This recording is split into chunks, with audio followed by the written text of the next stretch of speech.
What you can also do with Queensland Globe is add your own data. But just quickly, I have popped down there under land parcels, residential land supply. This is very important for planning too, so you might want to do it. It's also state development areas. But what you can do, so if you can go into layers, if you've already downloaded the data, you just click on add my data. So say for example, I would then browse. I can add photos, I can add KML, CSV, shape files, all sorts of different stuff. But let's have a look at downloads. No, I haven't popped anything in downloads. Let's go into desktop. And I downloaded some KML files the other day. And I showed you it was Salisbury. And go open. And it has zoomed to Salisbury because I've saved it as KML. And you can see there that there's the SA2 of Salisbury Nathan. And if you go right up to the top there, you can untick it if you want to. Now what you can do too is you can download, so you can also put GPS trails. So if I've gone into Wikiloc, for example, and say I want to go walking to the Stinson's Wreck at Lamington National Park, I can download the trail. I've logged in already. You've got it down. You can download it into a GPS file. You can download it in GPX. You can download it in Google Earth.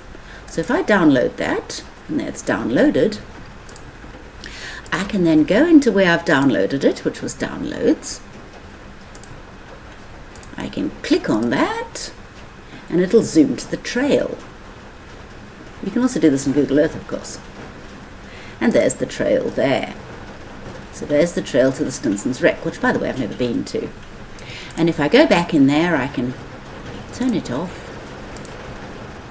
Another thing too, you can go into the Queensland Spatial Catalogue and say you're looking for wetlands, just search. And Directory of Important Wetlands, you can click on the metadata and see what's in it, 2019, so it's quite recent. Remember I talked about currency of data. It's from the Queensland Herbarium.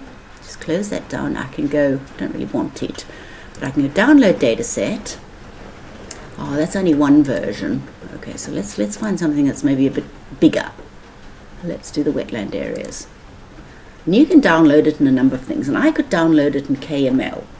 I'm not going to do it because it gets sent to you by email and then you've got to click on it and download it and all that sort of stuff.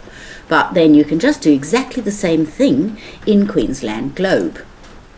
Go back into Queensland Globe and you go layers, add my own data. You can also add pictures, which is really interesting. Now pictures are just going to be put wherever unless it's got some information that is geographical information. Otherwise it's just going to plonk it straight onto the map. But you can put a URL as well. So I can go into a URL.